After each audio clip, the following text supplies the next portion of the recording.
500 भी नहीं है, 100-200 तो होगा, 100-200 भी नहीं है, 10-20 तो होंगे, 10-20 भी नहीं है, 2-4 तो होंगे बड़े बड़े, ऐसा भी नहीं है। लेकिन आज सारे विश्व के अंदर एक नहीं, 10 नहीं, 100 नहीं, हजारों प्रकार के ईश्वर हमने बना करके खड़े कर दिए हैं। सबसे बड़ा दोष है ये। और भक्ति का स्वरूप, कोई नाच रहा है, कोई कूद रहा है, कोई उठक बैठक लगा रहा है, कोई दंड बैठक लगा रहा है, क्या स्थिति है? पूजा का स्वरूप देखिए, कोई लड्डू खिला रहा है, कोई पेड़ा खिला रहा है, कोई शराब पिला रहा है, कोई भांग पिला रहा है ईश्वर को, ईश्वर के नाम पर। मंदिरों में, धार्मिक संस्थानों में ईश्वर के नाम पर शराब पी जा रही है, भांग घोट के पी जा रही है, बकरी और मुर्गी और गाय काट काट के खा रहे हैं भगवान के नाम पर। अपने देश के अंदर अपने भाई, जिनको हिंदू कहते हैं, औरों की बात छोड़ दीजिए, वो तो काटते हैं बेचारे, जो कुछ करते हैं उनके धर्म ग्रंथों में लिखा है। हम अपने अपने भाइयों की बात कर रहे हैं। यह अज्ञान है, ये अनेकता में एकता, ये भयंकर भ्रांति फैली गई है। मैं आपको बताने का प्रयास करूंगा। ईश्वर की वेद कहता है एक ईश्वर, एक धर्म, एक संविधान, एक भाषा, एक पूजा पद्धति, एक शिक्षा, एक आचार विचार, एक खान पान। जब तक एकत्व नहीं होगा, एक राजा, एक ही सेना, एकत्व नहीं होगा, तब तक हम इस संसार के अंदर शांति को प्राप्त नहीं कर सकेंगे। हमें पाकिस्तान से खतरा तो है ही, पाकिस्तान ज्यादा खतरा हमें अपने देश के अंदर है। क्यों? उनके विचार भिन्न हैं, ईश्वर भिन्न है, धर्म ग्रंथ भिन्न है, पूजा पद्धति भिन्न है, जीने का तरीका भिन्न है।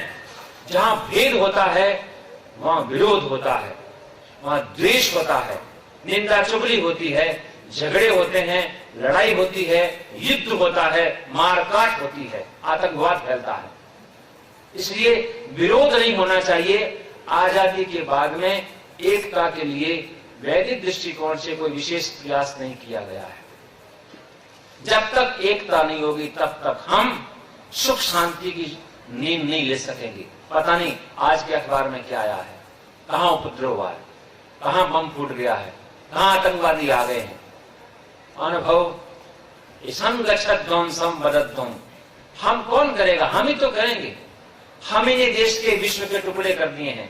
हम में से कोई व्यक्ति आएगा तो देश को, विश्व को एक रूपता में लाएगा। इसलिए ये वेद मंत्रों में कहा गया है एक विचार, एक वाणी, एक ईश्वर, एक धर्म, एक पूजा पद्धति, एक शिक्षा, एक भाषा, एक चाल होनी चाहिए। मिलिट्री के अंदर कमांडर कितने हो जाए, लेफ्टिनेंट कितने, जनरल कितना होता है? एक ही होता है। प्रिंसिपल एक होता है कॉलेज के अंदर, हेडमास्टर एक होता है, बैंक में मैनेजर एक होता है। ऐसे ही धार्मिक क्षेत्र में जब तक एक ईश्वर नहीं होगा, एक संविधान नहीं होगा, एक चाल नहीं होगी, एक उनका अनुशासन नहीं होगा, हम शांति को प्राप्त नहीं कर सकते। इसलिए इस वेद मंत्र में कहा गया है एकता लाओ सारे विश्व में, केवल बंबई में नहीं, केवल महाराष्ट्र में नहीं, केवल भारत में नहीं, सारे विश्व में ये आदेश है। कितना अच्छा आदेश है, हमारे लिए नहीं है, सबके लिए ये जब तक हिंदू, मुस्लिम, सिख, ईसाई, जैन, बौद्ध, पारसी, नास्तिक, आस्तिक, उपेक्षित, जब तक अलग अलग संप्रदाय मत वाले रहेंगे, एकता की स्थापना नहीं होगी और शांति नहीं मिलेगी। ये वेद का आदेश है। किसको बताओ, किसको विरोध, कौन विरोध करेगा? कोई विरोध नहीं कर सकता। मंत्र बोलेंगे संगच्छध्वं संवदध्वं सम्मो मनांसि जानताम् देवा भागं यथा पूर्वे संजानाना उपासते समानीव आभूति समाना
धन्यवाद पूज्य आचार्य श्री एवं साथी ब्रह्मचारी एवं सन्यासी महानुभावों का। अब अग्रिम कार्यक्रम के बीच में मैं आपका व्यवधान न बनता हुआ पूज्य आचार्य जी से निवेदन करता हूं, वे अपने ओजस्वी वाणी से हम सबको अनुप्राणित करेंगे। पूज्य आचार्य श्री। सम्मान के योग्य विद्वद्गण, धार्मिक सज्जनों, अभ्यागतों और इस हमारी जीवन के अंग की अत्यंत आवश्यक दिनचर्या का जो अंग है, जिसको हमने भुला दिया है, जो परम आवश्यक है, ऐसी यज्ञ की परंपरा को जानने, समझने और जीवन में उतारने की भावना लेकर के उपस्थित होने वाले याज्ञिक शिवरार्थी मानव भाव, मैंने आपके सामने कल एक विचार रखा था कि आज हमारा पतन हो गया है। भौतिक दृष्टिकोण से नहीं, भौतिक दृष्टिकोण से हम उन्नत हुए हैं। कपड़े हमारे अच्छे हैं, मकान हमारे अच्छे हैं, घर में बिस्तर अच्छे हैं, भोजन भी अच्छा करते हैं, सब कुछ हमारी गाड़ियां हमारी अच्छी हैं, इनकम हमारी अच्छी हो गई है, पढ़ाई भी हमने की है और प्रकार से भी भौतिक उन्नति हमारी हुई है। लेकिन आध्यात्मिक दृष्टिकोण से, धार्मिक दृष्टिकोण से, नैतिक दृष्टिकोण से, आचार के दृष्टिकोण से हमारा पतन हुआ है, निश्चित रूप से हुआ है। 50 वर्ष पुराने व्यक्ति, 60 वर्ष पुराने व्यक्ति, 70 वर्ष पुराने व्यक्ति बूढ़ों को खड़ा कर दो, जो अंगूठा छाप है, पढ़े लिखे नहीं है या साक्षर होंगे, अच्छे कपड़े नहीं पहनती हैं, अच्छे भाषा नहीं जानते हैं, अच्छा खाते पीते नहीं है, जीवन को सामान्य रूप से चलाया है, उनको आप 1000 को खड़ा कर दो मुंबई के अंदर, किसी भी मत पंथ संप्रदाय के क्यों ना, बूढ़े व्यक्ति को। और दूसरी तरफ बढ़िया से बढ़िया पढ़ा लिखा हो, MA हो, BA हो, PhD हो, IAS ऑफिसर हो, बढ़िया से बढ़िया आप खड़े कर दो इस तरफ, 100,000 आदमी इधर खड़ा कर दो, 1000 इधर खड़े कर दो।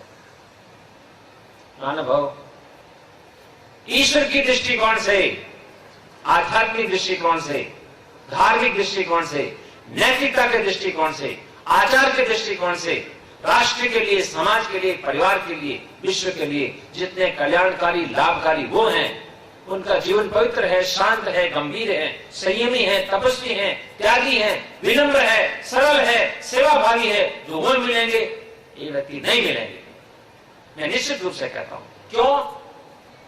शिक्षा के साथ में धर्म को हटा दिया गया, शिक्षा के साथ में ईश्वर को हटा दिया गया, शिक्षा के साथ में आत्मचिंतन को हटा दिया गया, शिक्षा के साथ में आत्मनिरीक्षण को हटा दिया गया, स्वाध्याय को हटा दिया गया, सत्संग को हटा दिया गया।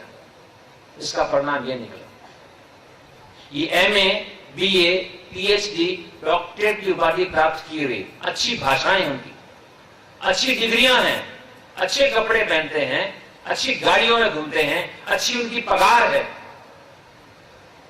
रंग रूप आकार भी अच्छा है, जूते और बाल सब कुछ बढ़िया है, अच्छी रेपुटेशन है, लेकिन चरित्र, सच्चाई, सेवा भाव, विनम्रता, तपस्या, त्याग, पुरुषार्थ, आदर्श दिनचर्या नहीं मिलेगी आपके अंदर।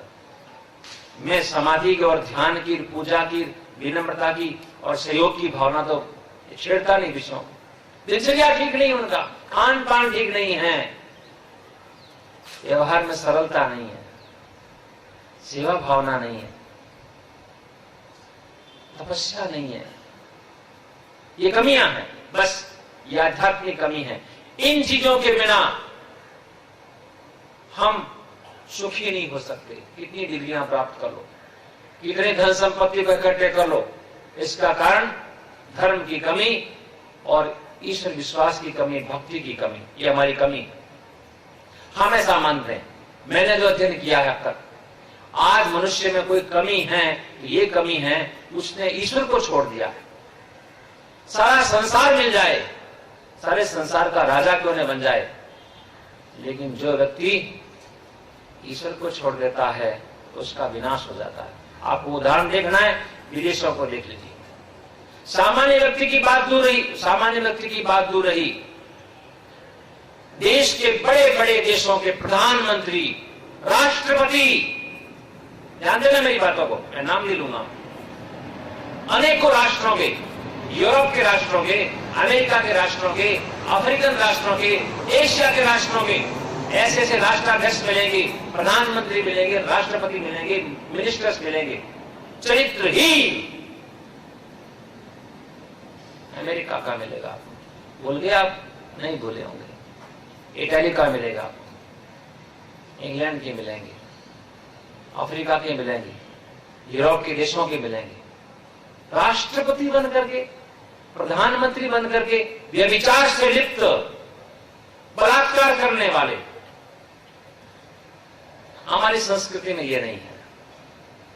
पैसा मिले या ना मिले, धन मिले या ना मिले, मकान अच्छा हो या ना हो, कपड़े अच्छे पहने अथवा ना पहने, खाने को अच्छा हो ना हो, चरित्र महान होना चाहिए व्यक्ति का। हमारे यहां पर सन्यासी को बड़ा माना गया है। क्यों माना गया है? इसके पास पैसा नहीं है, पत्नी नहीं है, बच्चे नहीं है, मकान नहीं है, धन नहीं है, संपत्ति नहीं है, चरित्र महान है। महानता की परिभाषाएं बदल गई है। महान किसको माना जा रहा है? उन्नत किसको माना जा रहा है? श्रेष्ठ किसको माना जा रहा है? ऊंचा किसको माना जा रहा है? बड़ा किसको माना जा रहा है? जिसके पास अधिक धन है। सुनो मेरी बातों को, आपके दिमाग में भी ये कचरा भरा होगा।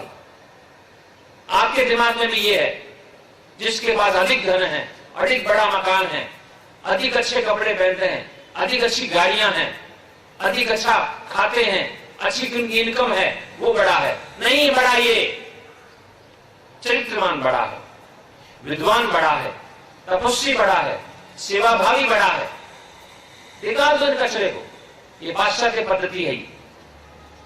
सबसे बड़ा है जो तपस्वी है, त्यागी है, विद्वान है, विनम्र है, सरल है, जो कभी झूठ नहीं बोलता है, चोरी नहीं करता है, हिंसा नहीं करता है, छलकपट नहीं करता है, अन्याय नहीं करता है, पक्षपात नहीं करता है, संयमी है, तपस्वी है, त्यागी है, विनम्र है, अपने विचारों से, व्यवहार से समाज राष्ट्र की जहां रहता है प्रकाश की किरणें बिखेरता है, लोगों को शांति देता है, सन्मार्ग की ओर जाता है, अंधकार से हटाता है, कुपथ से हटाता है, वो महान है।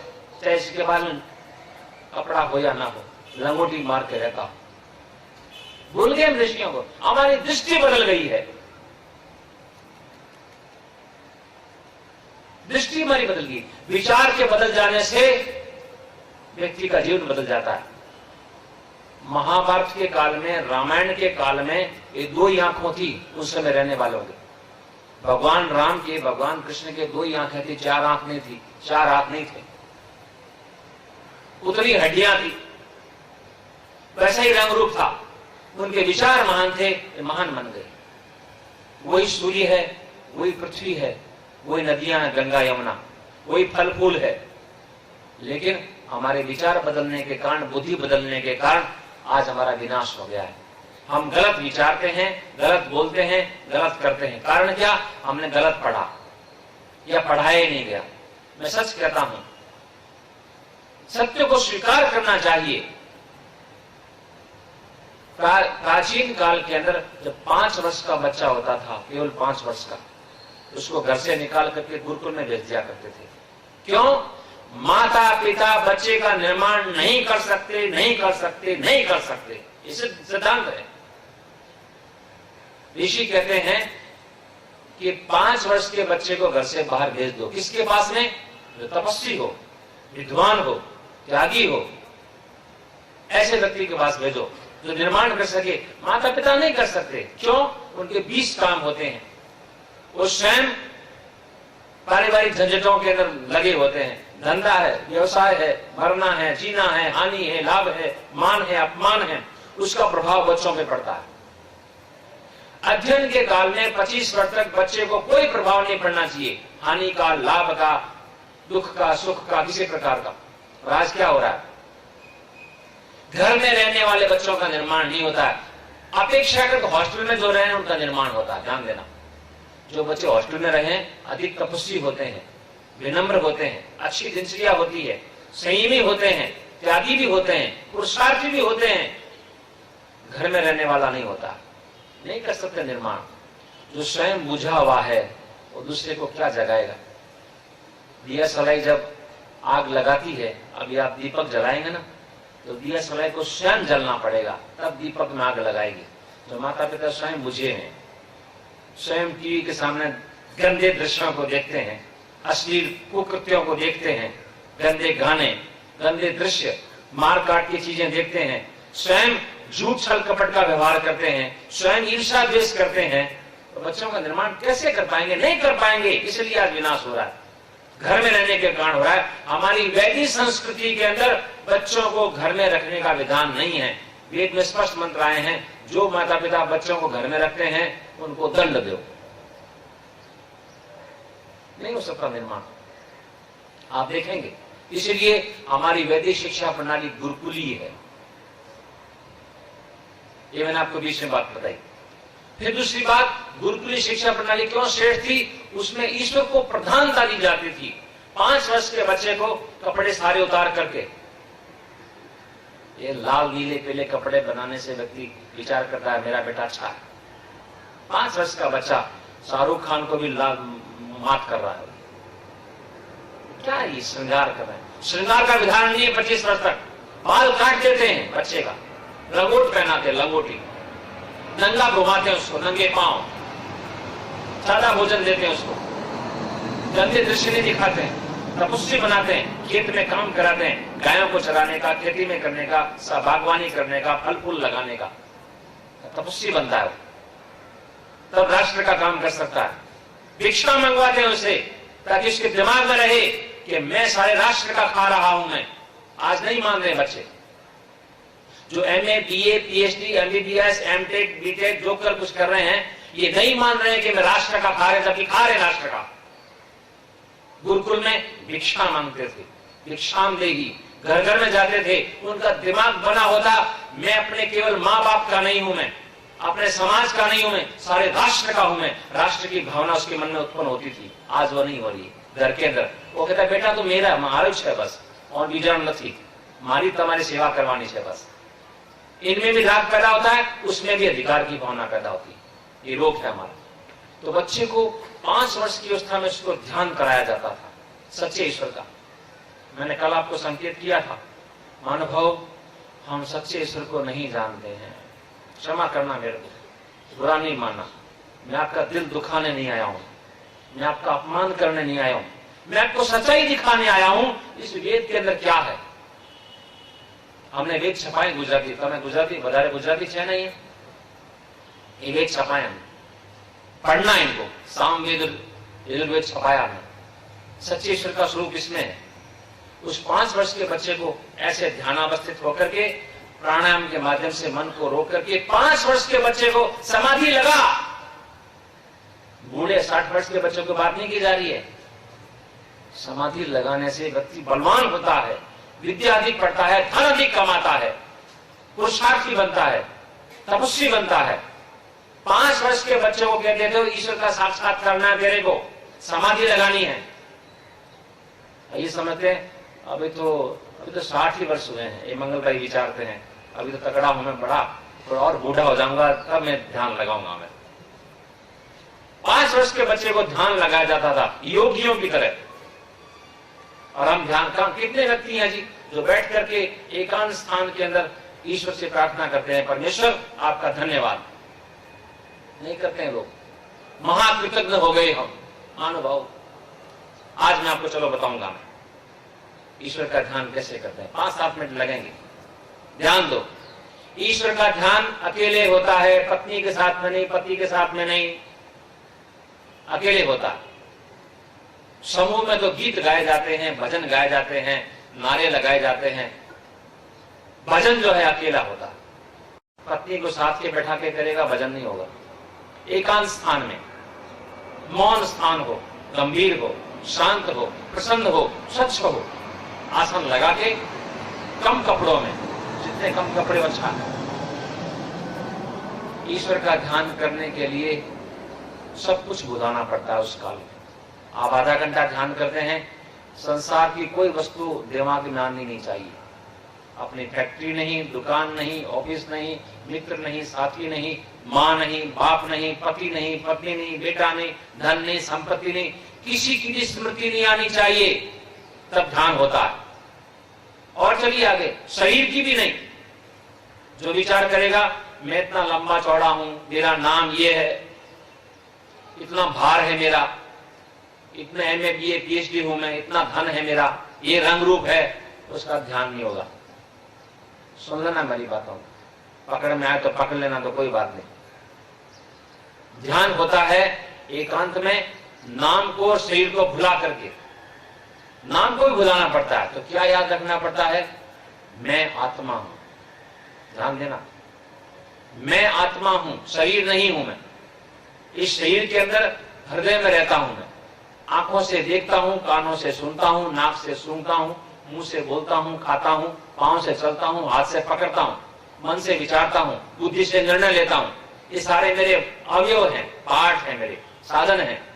शरीर से अलग हूं मैं, बुद्धि, मन, आत्मा सबसे अलग हूं मैं जीवात्मा हूं, छोटा सा, सूक्ष्म, एक देशी, नित्य, मरने जीने वाला। ये शरीर मेरी गाड़ी है, शरीर मेरा नहीं है। शरीर में मेरा घर है, इसको छोड़ना है, मेरे को मिला है, छोड़ भी दूंगा मैं। सारा संसार अनित्य है, शरीर भी अनित्य है। मैं केवल जीवात्मा हूं, मेरा कोई नाम नहीं है। नाम तो इस जन्म में लोगों ने रख दिया है, इससे व्यवहार हो हमारा। इसका नाम राम है, इसका नाम मोहन है, इसका नाम सोहन है। जीवात्मा का कोई नाम नहीं है। जीवात्मा जीवात्मा ही है। आज राम है, अगले जन्म में मोहन होगा, पीछे सोहन था। हम जीवात्मा हैं, सूक्ष्म हैं, एक देशी हैं, बहुत छोटे हैं, निराकार। ऐसा मान करके ईश्वर का ध्यान करना चाहिए। कैसे ईश्वर का? जो सर्वव्यापक है। ध्यान देना महानुभाव, मेरी बात को पकड़ो। मैं बिल्कुल 35 वर्ष हो गए मेरे को वेदों को पढ़ते पढ़ाते हुए, इन वेदों को पढ़ते पढ़ाते हुए, वेदों को, दर्शन को, उपनिषद को पढ़ाता हूं मैं। ईश्वर के हाथ पांव नहीं है, ईश्वर का रंग रूप नहीं है। मैंने आपको कल भी बताया था, ईश्वर हमारे हृदय में बैठा, हमारे हृदय को चला रहा है, हमारे मन को जान रहा है। हमारी बातों को दूसरा व्यक्ति कोई बुरा नहीं जान सकता जब तक बताएंगे नहीं हम। ईश्वर जानता है, जो सर्वव्यापक है, सर्वज्ञ है, सर्वांतर्यामी है, हमारे कर्मों का साक्षी है, निराकार है, न्यायकारी है। ऐसे ईश्वर को सारे संसार में व्यापक मान करके उसकी उपासना की जाती है। क्यों की जाती है? दो कामों के लिए। पकड़ लो मेरी बात को। ईश्वर का ध्यान, ईश्वर की भक्ति, ईश्वर की उपासना दो कामों के लिए की जाती है। पहला काम है धन्यवाद करना।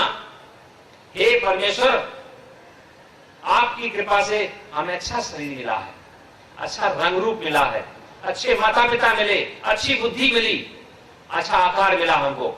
आपकी कृपा से हमने इतना पढ़ाई की, हमने विवाह किया, बच्चे पैदा किए, मकान बनाया, धन संपत्ति इकट्ठी की, हमारी प्रतिष्ठा है, सम्मान है, यश है, कीर्ति है, आपके कारण है। आपका हम धन्यवाद कर रहे हैं।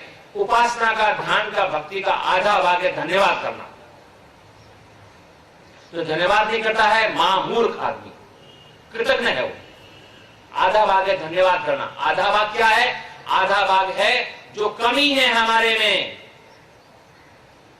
में क्रोध है, लोभ है, ईर्ष्या है, झूठ है, छल है, कपट है, अन्याय है, पक्षपात है, आलस्य है, प्रमाद है, अभिमान है, निंदा चुगली की भावना है, सकामता बनी हुई है।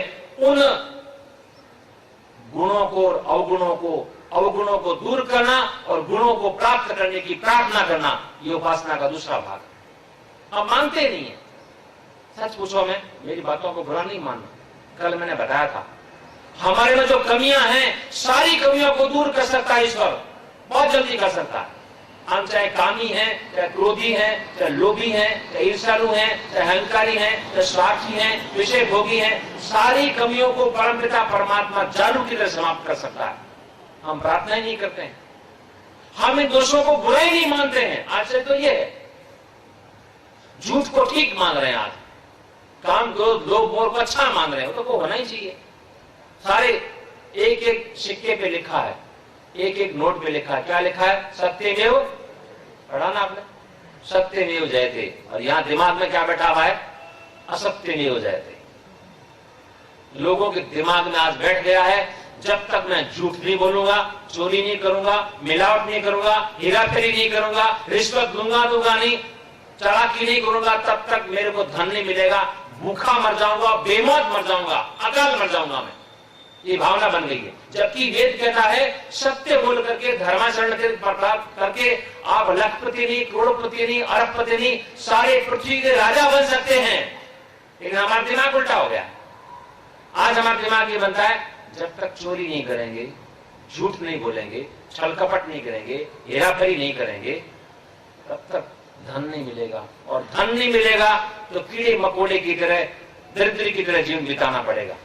नहीं माना भाव, ये धारणाएं मिथ्या बन गई है। सत्य के आधार पर हम लाखों, करोड़ों, अरबों, खरबों रुपया कमा सकते हैं। विदेशों में कमा रहे, उदाहरण लेना है तो यहां भी मिलेंगे आपको। आप अमेरिका में जाइए, यूरोप के देशों में जाइए, और देशों में जाइए, सच्चाई से कमाते हैं वो, झूठ नहीं बोलते हैं, हेराफेरी नहीं करते हैं, चोरी नहीं करते हैं, रिश्वत नहीं देते हैं, मिलावट नहीं करते हैं, घूसखोरी नहीं, वहां पर कमा रहे पैसा। हम क्यों नहीं कमा सकते? वेद का आदेश है और कमा भी सकते हैं। आज यहां भी उदाहरण मिल जाएगा आपको। लेकिन हमारे मन में क्या भावना बनी हुई है? एक का सवा नहीं, एक का डेढ़ नहीं, एक का दो नहीं, एक का 10 नहीं, एक का 100 नहीं, एक का लाख मिले मेरे को। ये हमारी भावना। 1 रुपया हो, 1 का लाख मिल जाए, लॉटरी करते हैं। ये जुआ जो है हमारी वैदिक परंपरा नहीं है। जुए को बहुत बुरा माना गया है, पाप है ये। हजारों व्यक्तियों के धन को संग्रह करके एक आदमी को प्राप्त करना, ये जुआ जो है अधर्म है, हिंसा है, पाप है। मत खेलो इन लॉटरियों को, ऐसे कामों को मत करो। और आज क्षमा करा, डायरेक्ट नहीं, प्रत्यक्ष नहीं, अप्रत्यक्ष सभी जुआरी बन गए, लोग ही बन गए। बाई 2 गेट 1 फ्री, क्या है ये? बाई 1 गेट 1 फ्री, क्या है ये लोभ की वृत्ति पैदा करता है। मानव भाव, तो मैं आपको बता रहा था परमपिता परमात्मा का ध्यान कैसे करते हैं, ये आपको बताऊंगा। थोड़े से काल के लिए आपको 2 मिनट के लिए सीधे होकर बैठना, बिल्कुल सीधा, कट्टार हमारी भाषा में। अब ये 15 वर्ष का, 20 वर्ष का होता नहीं, कमर झुक जाती है, घोड़े की तरह तीर कमान बन जाती है। याद रखो, हमारी वैदिक परंपरा में नीचे धरती पर बैठ करके 20 प्रकार के काम होते हैं, कुर्सियों पर नहीं होते हैं। ध्यान भी मुख्य है। कुर्सी पे ध्यान हो सकता है, खाट पे भी हो सकता है, लेकिन धरती पे आसन लगा करके, कमर सीधी करके जैसा ध्यान होगा वैसा ध्यान कुर्सी पे नहीं होगा, खाट पे नहीं होगा, पलंग पे नहीं होगा। ये धरती पे बैठना भूल गए हम तो। घर में कुर्सी, ऑफिस में कुर्सी, गाड़ी में कुर्सी, कुर्सी कुर्सी कुर्सी। जब नीचे बैठाते हैं तो टांगे यूं हो जाती है उसकी। अनुभव, ऋषि लोग ऐसे बैठते हैं,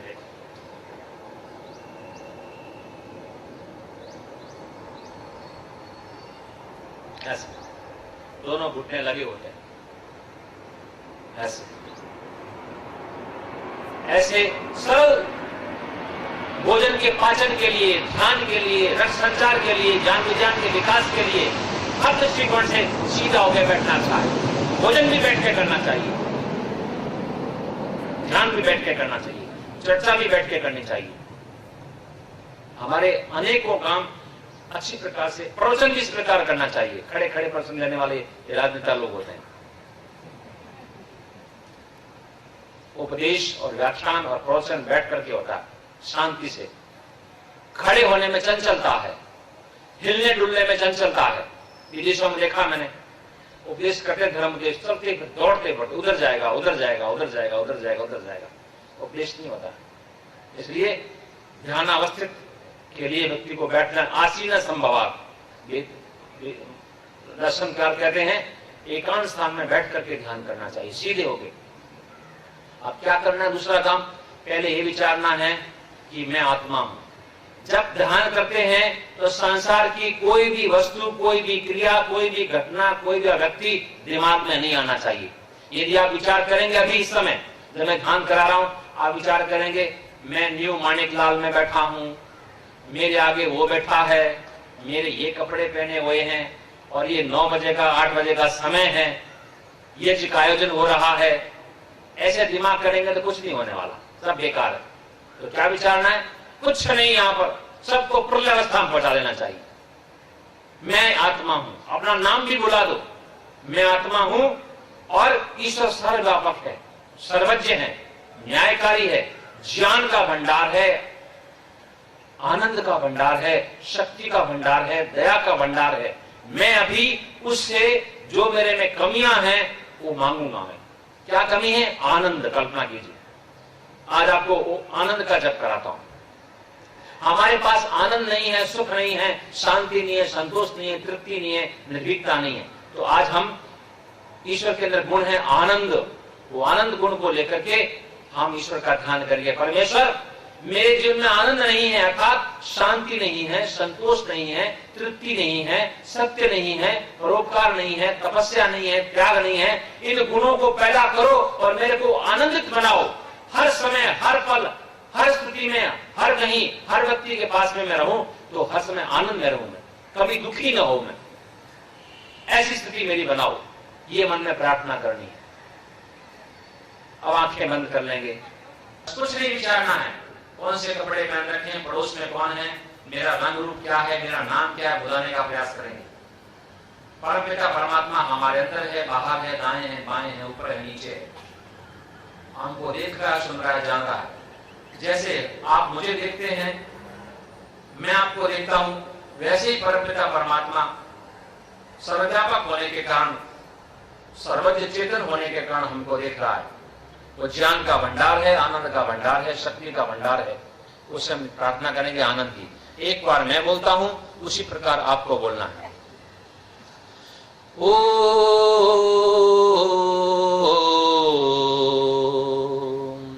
आनंद। अब मैं बोलूंगा, आपको जब मैं बोलता हूं मन में ये भावना बनानी है, परमेश्वर, ये प्रार्थना करनी, परमेश्वर मुझे आनंद दो, मेरे जीवन में आनंद नहीं है, कम है, हर समय मैं सुखी रहूं, शांत रहूं, निर्भीक रहूं, ऐसी मन में भावना ईश्वर से प्रार्थना करनी है।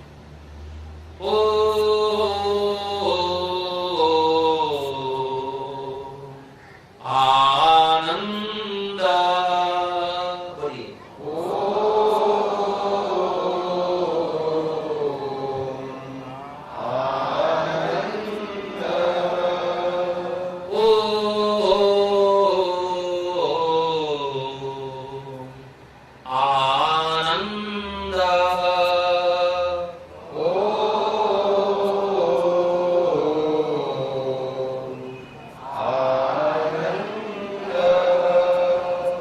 स्वर को बदलेंगे। बस मुख्य कार्य ये करना है, आपके पास में कौन बैठा है, किसी भी व्यक्ति को, वस्तु को, प्रिय से प्रिय वस्तु को, आपका जो प्रिय से प्रिय व्यक्ति है, वस्तु है, उसको आपको स्मरण नहीं करना है। इस समय केवल मात्र ईश्वर का ध्यान करना है, जो सर्वव्यापक है, निराकार है, हमारे हृदय में है, हमारे जीवन को चला रहा है, उसके कारण देख रहे हैं, सुन रहे हैं, हम जीवन को चला रहे हैं, उसका ध्यान करना है। स्वर को ऊंचा लेंगे। ऊंचे स्वर को लेने से वृत्तियां कम उत्पन्न होती है, हमारा ध्यान इधर उधर कम होता है।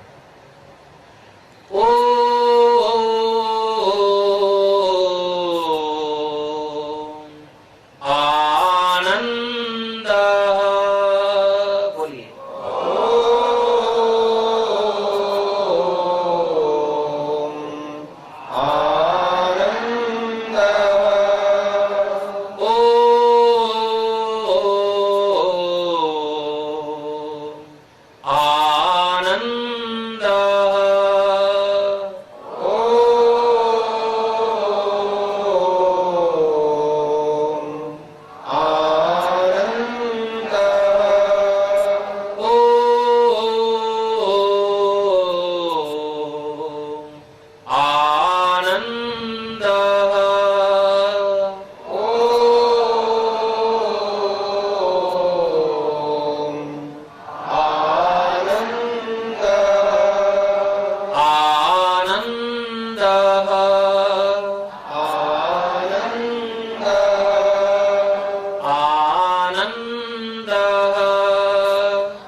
आंखें खोल लेंगे। महानुभाव, ईश्वर की भक्ति का रूप है। कोई पैसा नहीं, कोई पुष्प नहीं, कोई मिठाई नहीं, कोई अगरबत्ती नहीं, कोई दीप नहीं, कोई नैवेद्य नहीं, कोई पैसा नहीं, कुछ भी नहीं। ईश्वर को देना है, अपनी बुराइयों को दो, समर्पित करो। चढ़ाना है तो परमेश्वर, मेरे जीवन के अंदर ये जो क्रोध है, ये काम है, ये लोभ है, ईर्ष्या है, स्वार्थ है, अहंकार है, इसको मैं आज समर्पित करता हूं या करती हूं। ये चढ़ाओ। जिसने सारे संसार को बना करके दिया है, हम उसको छोटा पुष्प चढ़ा रहे हैं। इतने बड़े लंबे चौड़े बाग बगीचे बनाए, हम उसको दूध दे रहे हैं, पानी दे रहे हैं, पैसा दे रहे हैं। चढ़ाना है, अपने दुर्भावना को ईश्वर को दीजिएगा। ये करने की बात है। तो ये मैंने आपको ईश्वर की उपासना कैसे होती है थोड़ी सी झलक बताई। कल फिर और कराऊंगा सुबह के समय। आज यज्ञ के विषय में कुछ बातें बताना चाहता हूं।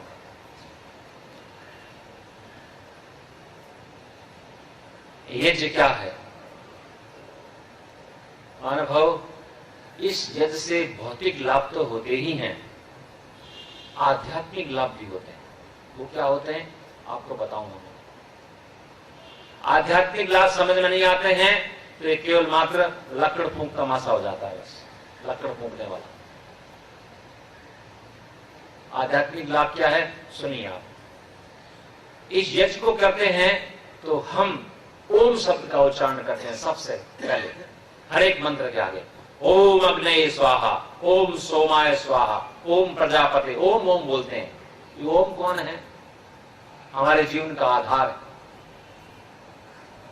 बस जितनी बार मंत्र बोलेंगे ओम शब्द आएगा। जितना भी हमारे पास में है, ये शरीर ईश्वर का दिया हुआ है, चला रहा है। मैंने आपको बताया हार्ट बीट कौन कर रहा है? ये nothing is automatic in universe. सारे संसार में कुछ भी अपने आप नहीं होता है, चलाने वाला होता है कोई न कोई, बनाने वाला होता है, ऑटोमेटिक बनाने वाला भी व्यक्ति होता है। विश्वास कीजिए महानुभाव, ये जो हार्ट बीट है ये अपने आप नहीं हो रही है। It is because of that supreme lord. ईश्वर के कारण है। विश्वास कीजिए आप, वो परमपिता परमात्मा जो है, हमने जो धन कमाया है ईश्वर के कारण कमाया है। पकड़ो मेरी बातों को। ये हाथ किसके बनाए हुए हैं? ये पांव किसके हैं? आंखें किसकी है? ये बुद्धि किसकी है? ज्ञान विज्ञान किसका है? हमने अपने गुरुओं से पढ़ा, माता पिता से जाना समझा। उन्होंने किससे पढ़ा? अपने गुरुओं से। उन्होंने किससे पढ़ा? अपने गुरुओं से। अंतिम गुरु कौन है? ईश्वर है। हमारे गुरु, उनके गुरु, उनके गुरु, उनके गुरु। हम लोग धर्म ग्रंथ पढ़ते हैं, इसका आदि मूल्य वेद है। इन वेदों को पढ़ करके हमारे आदि काल में कपिल, बादरायण, व्यास आदि जितने ऋषि मुनि हैं उन्होंने को पढ़ा, हमारे पूर्वजों को पढ़ाया। पढ़ते पढ़ते पढ़ते हम आ रहे हैं। स्कूल में कॉलेज में जो पढ़ रहे हैं, हमारे लेक्चरर हैं, प्रोफेसर हैं, इनके पास ज्ञान विज्ञान है। इन्होंने अपने गुरुओं से पढ़ा, उन्होंने अपने गुरुओं से पढ़ा। हमारे पास जो बुद्धि है ईश्वर की कार है। बस आदि मूल ईश्वर है। सब सत्य विद्या और जो पदार्थ विद्या से जाने जाते हैं उनका आदि मूल परमेश्वर है। ईश्वर जीवन का आधार है हमारा। हमें पकड़ना इस बात को। हम भोजन के बिना मासों तक जी से रह सकते हैं। आप देखते हैं हमारे जैनी भाई, हमारे साध्वी बहुत से होते हैं जो 1 महीना, 2 महीना, 3 महीना, 4 महीना, 6 महीने तक उपवास करते हैं, खाते नहीं है, जीवित रहते हो। भोजन के बिना हम मासों तक जीवित रह सकते हैं। पानी के बिना हम कई दिनों तक जीवित रह सकते हैं। श्वास के बिना भी, नाक बंद कर दी जाए किसी व्यक्ति की, नाक और मुंह बंद कर दो, कोई छटपटाता रहेगा लेकिन 5-10 मिनट तो वो जीवित रहेगा। लेकिन परमपिता परमात्मा हमारे हृदय को 1 मिनट के लिए बंद कर दे, क्या होगा जी? राम नाम शब्द। ये समझ नहीं पा रहे, ये समझने का प्रयास करें। वो परमपिता परमात्मा हमारे जीवन का जो कुछ भी हमारे पास में धन है, संपत्ति है, विद्या है, प्रतिष्ठा है, पुत्र है, पौत्र है, सम्मान है, यश है, सब कुछ ईश्वर के कारण है। ईश्वर उसका वास्तविक मालिक है, हम तो रक्षक है। ऐसा मानना चाहिए। ये यज्ञ करेंगे तो ओम सबसे पहले बोलेंगे। आगे क्या शब्द आता है? इदन न मम, ये मेरा नहीं है। किसका है? ईश्वर का है। याद रखो, जो चीज हम लाए नहीं और ले जाएंगे नहीं वो हमारी नहीं है। ये शरीर भी, आप मकान की बात छोड़िए, पत्नी की बात छोड़िए, बेटों की बात छोड़िए, धन संपत्ति की बात छोड़िए, प्रतिष्ठा की बात छोड़िए, ये शरीर भी जिसको हम अपना मान रहे हैं, ये जन्म लेने से पहले था नहीं और मृत्यु के बाद रहेगा नहीं। इसलिए संसार में कोई वस्तु हमारी नहीं है, ईश्वर ने दी है प्रयोग करने के लिए। ये इदं न मम है, मेरा है। ये मेरा मेरा मानने वाला मृत्यु को प्राप्त होता है, दुख को प्राप्त होता है, दुख होता है उसको। ये मानता है ईश्वर का दिया हुआ है, मेरे माता पिता का है, मेरे बड़े व्यक्तियों का है, समाज का है, राष्ट्र का है, मैं केवल इसका ट्रस्टी हूं। मैं ट्रस्टी हूं, इसका उपयोग कर रहा हूं अपने लिए और समाज राष्ट्र के लिए। आपके पास धन संपत्ति है, मकान है, कोई लेके गया जी? हमारे दादा परदादा लेके गए? नहीं लेके गए, हम नहीं ले जाएंगे। उनका यश और कीर्ति रह गया है। किनकी यश कीर्ति रहते हैं? जो अच्छे काम करते हैं। अपना पहले हम सुनते थे, अब तो नहीं कहते हैं, पहले बचपन में खुद सुनते थे, ये कौन है जी, किसका मकान है? ये ईश्वर का है। ये किसका बेटा है? ईश्वर का है। ऐसे बोलते थे। अब क्या कहता है? ये मेरा है, ये मकान मेरा है, ये मेरे भाई का है, ये उसका है, ये बेटा मेरा है। ये मेरा मेरा करने वाला जो है बंधन को प्राप्त होता है, दुख को प्राप्त होता है। जब छीनता है ईश्वर तो दुखी होता है। इसलिए बचपन से मान के चलो सब कुछ ईश्वर का दिया है, हम इसको रखेंगे। विचार बदलना है पर, और कुछ नहीं करना। ईश्वर का दिया हुआ है, हम अपने पास में रखेंगे, सदुपयोग करेंगे अपने लिए, परिवार के लिए, पड़ोसी के लिए, गली वाले के लिए, गांव वाले के लिए, राष्ट्र के लिए। इदं न मम, मेरा नहीं। जब मेरा नहीं विचार होगा तो जब मरेंगे या छीनेंगे, कोई ईश्वर हमसे छीनेगा तो उसमें दुख नहीं होगा। ये संन्यास क्या है? जीते जी छोड़ देना सब कुछ, तो संन्यास। ये इदं न मम हमको प्रेरणा देता है, अपना मत मानो, ईश्वर का मान के चलो। आगे अग्नि, रोजाना अग्नि जलती है। अग्नि हमको प्रेरणा देती है महानुभाव। अग्नि के 3 गुण हैं, पुस्तक में आपको मिलेगा। अग्नि में 3 गुण क्या है? प्रकाश, ताप और गति। Light, heat and motion. हर व्यक्ति चमकना चाहता है, हाईलाइट होना चाहता है। 5 वर्ष का बच्चा भी होता है ना, वो आज शीशे के सामने जाकर के ये पहनूंगा, ये नहीं पहनूंगा मैं, ऐसे बाल बनाऊंगा मैं, ऐसा शर्ट पहनूंगा मैं, ऐसी पैंट पहनूंगा मैं, ऐसे जूते पहनूंगा मैं। देखा ना आपने? हर व्यक्ति चमकना चाहता है, प्रकाशित होना चाहता है। बुरा नहीं है, बाल चमके, हमारे गाल चमके, जूते चमके, होठ चमके, कुछ भी, सबको चमकना चाहिए। अंतःकरण भी चमकना चाहिए। आज हमारा अंतःकरण नहीं चमक रहा है, विचार नहीं चमक रहे हैं, अंदर से दुर्गंध आ रही है। बाहर रिम झिम ज्योति दमके, अंदर निपट अंधेरा। सफाइयां हो रही है जितनी कि मन उतने हो रहे हैं मैले, कि अंधेरा छा जाएगा जहां में, यदि यही रोशनी होती रही। महानुभाव, आज बाहर से हम हाईलाइट हो रहे हैं, लेकिन हमारे विचार, हमारी बुद्धि, हमारे योजनाएं बहुत दुर्गंध युक्त है, स्वार्थ से युक्त है, द्वेष से युक्त है, ईर्ष्या से युक्त है, छल कपट से युक्त है। इसलिए हमें अपने अंतःकरण को प्रकाशित करना है। यह अग्नि हमको प्रेरणा देगी। धन प्राप्त करो, अपने मकान को, गाड़ियों को, सोफा सेट को, कालीन को, पात्रों को, भाषण को बदंत में चमकाओ, और अंतःकरण में पण चमकाओ। जिसका मन में प्रकाश नहीं है वो गलत विचारेगा, गलत बोलेगा, गलत करेगा। तो अग्नि हमको प्रेरणा देगी, मन को, आत्मा को, अंतःकरण को, बुद्धि को, इनको चमकाओ, प्रकाशित करो। दूसरा जो है, दूसरा है ताप, हीट। अग्नि में हम जो डालते हैं, आप घी डालेंगे, आप पेड़ा डाल दो, इसमें अनाज डाल दो, सब्जी डाल दो, फल डाल दो, ड्राई फ्रूट्स डाल दो, जो डालेंगे सब जल जाएगा, भस्म हो जाएगा। ऐसे ही हमको यज्ञ करते हुए एक काम ये करना है कि परमपिता परमात्मा, आपका नाम अग्नि है, हम अपने अंतःकरण में, अपने मन में, अपनी आत्मा में आप अग्नि स्वरूप परमपिता परमात्मा को हम जलाएंगे और उसके अंदर अपने काम की, क्रोध की आहुति देंगे, लोभ की आहुति देंगे, ईर्ष्या की आहुति देंगे, अहंकार की आहुति देंगे। उसको जलाओ। मानव, यदि यज्ञ करते हुए हमारा क्रोध जलता नहीं है, ईर्ष्या जलती नहीं है, द्वेष जलता नहीं है, झूठ जलता नहीं है, अहंकार जलता नहीं है, लोभ जलता नहीं है, तो समझ लेना यज्ञ अधूरा है, ये लकड़ फूंक का तमाशा है। इनको भी जलाना है। एक यज्ञ करना है बाहर, एक यज्ञ करना है अंदर, हृदय के अंदर, अंतःकरण के अंदर। अंतःकरण के अंदर अपनी काम वासनाओं को जलाओ, लोभ कुवासनाओं को जलाओ। आप एक दूसरा अग्नि हमको प्रेरणा देगी। जलाओ अंतःकरण के अंदर दुर्वासनाओं को जलाओ। तीसरा अग्नि का गुण है गति, मोशन। अग्नि आप देखेंगे लपलपाती रहती है, ऊपर चढ़ती रहती है। ऊपर उठना है, आगे बढ़ना है और गति पकड़नी है, रुकना नहीं है।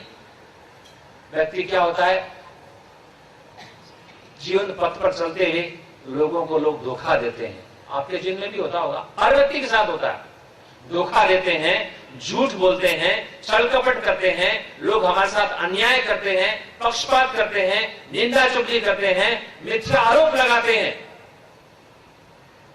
घबराना नहीं, हम सच्चे हैं, हम झूठ नहीं बोलते हैं, हम बुरे नहीं हैं। जैसा आरोप लगा रहा है वैसा हमारे में दुर्गुण नहीं है, हम अपराधी नहीं है, तो घबराने की बात नहीं है। जीवन साथी छोड़ देते हैं, विश्वासघात कर देते हैं, घबराना नहीं मानव, चलते रहो, रुकना नहीं है। जो व्यक्ति रुक जाता है, सड़ जाता है, गल जाता है, नष्ट हो जाता है। चलते रहना चाहिए। जीवन साथी छूट जाते हैं, किसी की पत्नी समाप्त हो जाती है, किसी का पति चला जाता है, तो रुखी होकर के मर जाता है। मरना नहीं है, ईश्वर सबसे बड़ा सहारा है।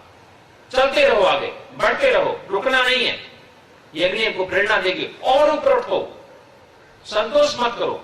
धन में व्यक्ति संतोष नहीं करता है, आध्यात्मिक मार्ग में संतोष कर लेता है। बस आध्यात्मिक मार्ग में संतोष नहीं, और हमको महान बनना है। हम भी ऋषि मुनि बन सकते हैं। जो लोग कहते हैं राम तो राम ही थे, दयानंद तो दयानंद थे, कृष्ण तो कृष्ण थे, नहीं, गलत है ये भी हमारे तरह मनुष्य थे। ये कोई आकाश से नहीं टपके, भूमि में से नहीं निकले, हमारे तरह थे। उन्होंने तपस्या की, अध्ययन किया, ज्ञान विज्ञान प्राप्त किया, पुरुषार्थ किया, ये महान बन गए। हम भी बन सकते हैं। अनुभव, आज व्यक्ति जो कामी है, क्रोधी है, लोभी है, ईर्ष्यालु है, अहंकारी है, कितना ही निकृष्ट क्यों न हो, कितना ही पापी क्यों न हो, कितना ही दुराचारी क्यों हो, मन में संकल्प कर ले मुझे महान बनना है, श्रेष्ठ बनना है, वो तत्काल बन जाता है, आज से बन जाता है। जरा समय लगता है, संकल्प करना चाहिए। आज आपको संकल्प देंगे, संकल्प पत्र, संकल्प करना। तो प्रकाश, ताप और गति, ये तीन स्थितियां अग्नि की हमको प्रेरणा देती है। अग्नि जब लपलपाएगी हमको प्रेरणा देगी और ऊपर उठो, निराश नहीं होना। हमारे साथ घटनाएं घटती है, धोखा देते हैं, विश्वासघात करते हैं, निंदा चुगली करते हैं, हम रोने लग जाते हैं, खाना पीना छोड़ देते हैं, काम नहीं करते हैं, नींद नहीं आती है, बेचैन हो जाते हैं। ऐसा नहीं करना है। सहन शक्ति बढ़ेगी आप यज्ञ करेंगे तो, धैर्य बढ़ेगा आपका। तो यज्ञ की उपासना करने से ये आध्यात्मिक गुण बढ़ेंगे। और आगे देखो, सर्वम वै पूर्णम स्वाहा बोलते ना अंत में, याद रखो, हमेशा याद रखो। एक बार ये संसार छोड़ के जाना है मुझे। कोई हमेशा नहीं रहा, न रहेगा। 100 वर्ष पुराना कोई नहीं मुंबई के अंदर, शायद ही होगा कोई, और 100 वर्ष के बाद हम में से कोई नहीं रहेगा। ये दिमाग मन में रहेगा कि हमें संसार छोड़ के जाना है, बूढ़ा भी होना है, रोगी भी होंगे, अधिकार छीन लिए जाएंगे, तो क्या होगा, पाप कम करेगा। और नहीं तो व्यक्ति क्या है, वो अज्ञान क्या होता है, मैं तो ऐसा ही रहूंगा हट्टा कट्टा, ऐसे ही बल रहेगा मेरे, ऐसे ही भागता दौड़ता रहूंगा मैं, इतना अधिकार रहेगा मेरा, ऐसा मैं खा सकूंगा, पी सकूंगा, देख सकूंगा, दौड़ सकूंगा। ऐसा नहीं होगा। एक दिन सब कुछ छूट जाएगा। जवानी देखते देखते चली जाएगी। बूढ़ों को देख लो आप, घर में बूढ़े बैठे हैं ना, ये कभी जवान थे, ये कभी जवान थे 40 वर्ष पहले, आज बूढ़े हो गए, हम भी ऐसे बनेंगे। हम बूढ़े होंगे, रोगी होंगे, संसार छोड़ के जाएंगे। इतना विचार कभी कभी बना लिया करो, क्या होगा इससे? पाप कम होगा, धोखाधड़ी कम करेंगे, अन्याय कम करेंगे, अत्याचार कम करेंगे, सब कुछ छूट जाएगा। छूटना है तो इसलिए छूटना है, अच्छे काम करके जाओ ताकि दुनिया याद रखे हमको। ऐसे बुरे काम ना करो जिससे कि याद न रखे। याद रखो, मैं आपको परीक्षा बताता हूं। मरते समय जो व्यक्ति प्रसन्न होकर के मरता है, दुखी नहीं होता है, चिल्लाता नहीं है, हाय हाय नहीं करता है, पश्चाताप नहीं होता है, ग्लानि नहीं होती है, समझना चाहिए उसका जीवन सफल है, चाहे पैसा कमाया नहीं कमाया। और मरते समय जो व्यक्ति दुखी होता है, पश्चाताप करता है, ग्लानि करता है, उसको धोखा दिया मैंने, वहां शोषण किया, वहां न्याय किया, वहां झूठ बोला मैंने, ये काम उल्टे किए, वो बहुत दुखी होता है। आप देखेंगे, मेरे तो हॉबी है, आप भी कभी देखा करें। इन बूढ़ों के पास में जाओ। वैदिक धर्म के अंदर बूढ़ों के पास में जाने का विधान है। क्यों विधान है? विद्या बढ़ती है। कैसी विद्या? नित्य विद्या है कि हम भी बूढ़े होंगे, आशीर्वाद मिलता है। मानव, ये हमारी परंपरा समाप्त होती जा रही है, हमारा परिवार बिखरता जा रहा है। आजादी से पहले देश में 70-80% लोग माता पिता के साथ रहते थे, 3 पीढ़ियां साथ में रहती थी, सब साथ में मिलकर रहते थे, संयुक्त परिवार प्रणाली थी। आज आजादी के बाद में इन 65-70 वर्षों के अंदर परिवार टूट गए। मैं निश्चित रूप से कहता हूं, जो अपने माता पिता के साथ रहते हैं, जो अपने भाइयों के साथ में रहते हैं, अपने परिवार के लोगों के साथ में रहते हैं, वो सौभाग्यशाली है, सबसे बड़ी संपत्ति है, सहनशील है, वो धार्मिक है, वो परोपकारी है, तपस्वी है, त्यागी है। क्योंकि साथ में मिलकर रहने वाले व्यक्ति धैर्यवान होते ही हैं, तपस्वी होते ही हैं, सहनशील होते ही हैं, और लाभ भी उनको अधिक होता है। आज परिवार टूट गए हमारे, इस बात का ध्यान रखें। तो अग्नि हमको सर्वम मयि पूर्णम स्वाहा जब बोलेंगे तो मन में प्रेरणा पैदा करेगी, छूटना तेरा सब कुछ जो तूने बनाया है, उस समय दुखी नहीं होना। अंत में यज्ञ में क्या बचता है?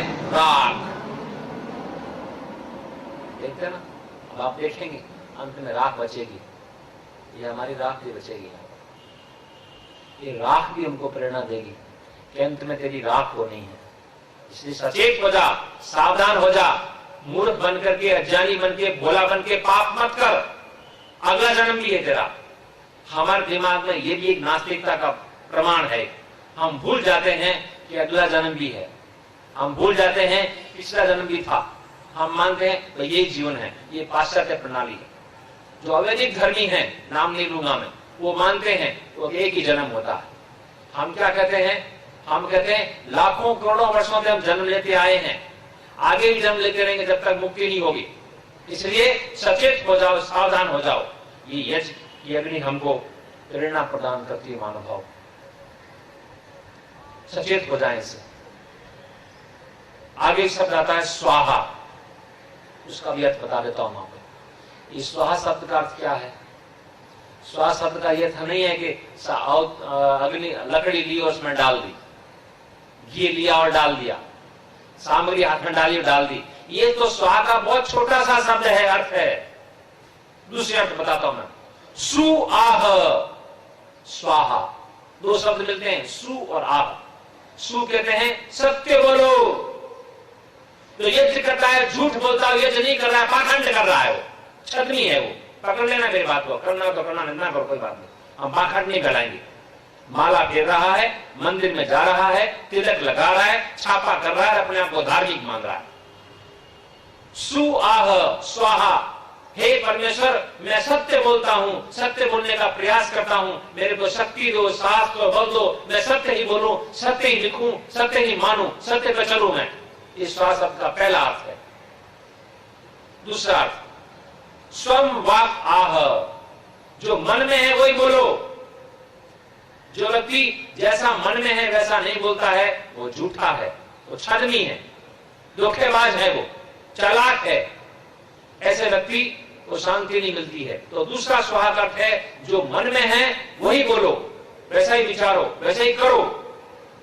ये स्वाहा शब्द का दूसरा अर्थ है। स्वाहा शब्द का तीसरा सुन लीजिए, स्वम प्राह, अपनी वस्तु को अपनी कहो, दूसरे की वस्तु को अपनी मत करो। दूसरे का धन है, दूसरे की स्त्री है, दूसरे का प्रतिष्ठा है, सम्मान है, यश है, कीर्ति है, वो दूसरे के अधिकार में वस्तु है, उनको मन में लेने की इच्छा मत करो। ये स्वाहा का तीसरा अर्थ है। और आगे चलिए, स्वाहा त्याग की भावना, परिवार के लिए, परिवार के सदस्यों के लिए, भाइयों के लिए, बहनों के लिए, पड़ोसी के लिए, गली वालों के लिए, समाज के लिए, गांव वालों के लिए, राष्ट्र के लिए, जब भी जिस प्रिय से प्रिय वस्तु की आवश्यकता होती है, देने के लिए तत्पर रहो। ये स्वाहा का चौथा अर्थ है।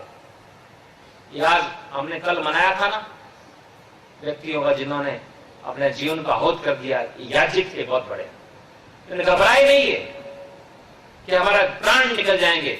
ये सबसे बड़े याज्ञिक थे। हम भी राष्ट्र के लिए, समाज के लिए, जाति के लिए, गांव के लिए, गली के लिए, परिवार के लोगों के लिए प्रिय से प्रिय वस्तु, धन तो बहुत छोटी चीज है, जान भी देने के लिए तैयार रहे, वो है स्वाहा। यदि ये स्वाहा की मन में भावना नहीं आएगी तो लक्कड़ फूंक तमाशा होगा। ये ऊंची भावना है। कल और अर्थ बताऊंगा मैं आपको, सायंकाल फिर बताऊंगा मैं। ये नहीं आप सीखते हैं भाई हम आगे 15 मिनट में लकड़ियां डालनी सीख जाएंगे, ये सीख जाएंगे, हमारा ये भावना नहीं, आपको तो बहुत आगे ले जाना है। ये इसलिए ये जो श्रेष्ठतम कर्म कहा है कि लकड़ी डालने का नाम ये श्रेष्ठतम नहीं है, कल बताऊंगा और मैं सायंकाल बताऊंगा मैं। तो ये स्वाहा शब्द का चौथा अर्थ बताया मैंने। पांचवा अर्थ, और भी कई अर्थ हैं। ये सामान्य अर्थ है कि जो समिधाएं हैं, सामग्री है, घी है, इनको जलती की समिधाओं के अंदर आहुति डालना, ये स्वाहा शब्द का पांचवा अर्थ है। ये स्वाहा शब्द के अर्थ बताए मैंने आपको। तो ये मैंने आपको यज्ञ के विषय में कुछ बातें बताई, सायंकाल फिर बताऊंगा यज्ञ का वास्तविक अर्थ क्या है, और बताऊंगा मैं आपको यज्ञ की और प्रक्रिया बताऊंगा, शंकाओं का समाधान करूंगा मैं आपको। आप भी लाइए, आपके मन में शंकाएं हैं, मेरे पास में लगभग 100-125 शंकाएं यज्ञ के विषय में जो आपके मन में उत्पन्न होती है, उनमें से कुछ शंकाएं मैं आपके सामने रखूंगा। तो ये मैंने अपने विचार व्यक्त किए हैं। अब आगे जो कुछ महानुभाव हमारे यहाँ उपस्थित हुए हैं, मैं मंगल भाई को या ब्रह्मचारी जी को सूचना देता हूँ कि वो प्रतिभाव के लिए उनको बुलाएंगे। ओम शांति। पूज्य आचार्य श्री का बहुत बहुत धन्यवाद। बहुत ही ओजस्वी वाणी से हम सबको अनुप्राणित किया है। अपठित, अशिक्षित सामान्य व्यक्ति के मुकाबले जब हम शिक्षित व्यक्ति की तुलना करते हैं तो शिक्षित व्यक्ति का जीवन निकृष्ट पाते हैं, क्योंकि शिक्षा से हमने धर्म, ईश्वर, भक्ति, चरित्र, आदर्श मूल्यों को हटा दिया है। सामान्य व्यक्ति की तो बात ही क्या, विश्व में अनेकों राष्ट्रों के कर्णधार राष्ट्राध्यक्ष भी चरित्रहीन, लंपट, भोगी पाए जाते हैं। जो तपस्वी है, त्यागी, संयमी, जितेंद्रिय, परोपकारी, सत्यवादी, सत्यमानी, सत्यकारी है, वही वास्तव में महान है। घर में संतानों का निर्माण अशक्य है। 5 वर्ष के बच्चे को आचार्य कुल में शिक्षा दिलानी उचित है। 25 वर्षों तक संतानों को तपस्वी बनाना चाहिए। श्रृंगार, नाच, गाना 100% वर्जित है। 5 वर्ष के बच्चे को ईश्वर भक्ति, समाधि सिखाई जाती है। ध्यान करने से हम ज्ञान समृद्ध, धन समृद्ध, विचार समृद्ध होते हैं। ध्यान की उपयोगिता एवं महत्व, लाभ, विधि बताते हुए पूज्य आचार्य श्री ने हमें ओम आनंद का जप कराया। राष्ट्रीय उद्घोष भले ही हमारा सत्यमेव जयते है, किंतु व्यवहार में दिमाग बना है कि बिना असत्य, चोरी, मिलावट, हेराफेरी के बिना हम उन्नति नहीं कर सकते, जबकि सत्य को धारण कर हम चक्रवर्ती राजा तक बन सकते हैं। यज्ञ से आध्यात्मिक लाभ भी होते हैं। ओम के उच्चारण से आस्तिकता बढ़ती है। इदन्नमम अर्थात 2 अक्षरों से मौत हो जाती है, 3 अक्षरों से ब्रह्म शाश्वत मिलता है। मम मेरा कहने से मौत हो जाती है, न मम न मेरा कहने से ब्रह्म शाश्वत मिलता है। अग्नि से प्रेरणा मिलती है। ताप, गति, प्रकाश के विषय में बताते हुए पूज्य आचार्य श्री ने बताया कि हमें अंतःकरण प्रकाशित करना चाहिए, अपने कुसंस्कारों को हमें जलाना है, जीवन में सतत ऊपर को उठना है।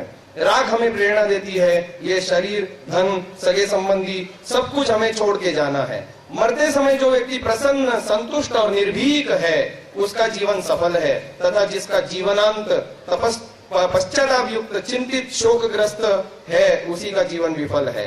अंत में स्वाहा की कितनी सुंदर व्याख्या हमारे बीच में करी। सु आह, हमें सदा सत्य बोलना है। स्वम वाक आह, जो मन में है वही बोलना है। स्वम प्राह, अपनी वस्तु को ही अपनी कहना है, अन्य वस्तु की मन में भी कामना नहीं रखनी है। स्वाहा अर्थात राष्ट्र आदि के लिए, परिवार समाज जाति के उन्नति के लिए अपनी प्रिय से प्रिय वस्तु को त्याग करने के लिए, यहाँ तक कि बलिदान के लिए भी हम तैयार रहें। तथा स्वाहा यानी उत्तम उत्तम द्रव्यों को इकट्ठा करके यज्ञ देव को खिला करके फिर हम अन्न खाएं, अपने जीवन को पवित्र बनाएं। इन्हीं भावनाओं के साथ पूज्य आचार्य श्री का बहुत बहुत धन्यवाद।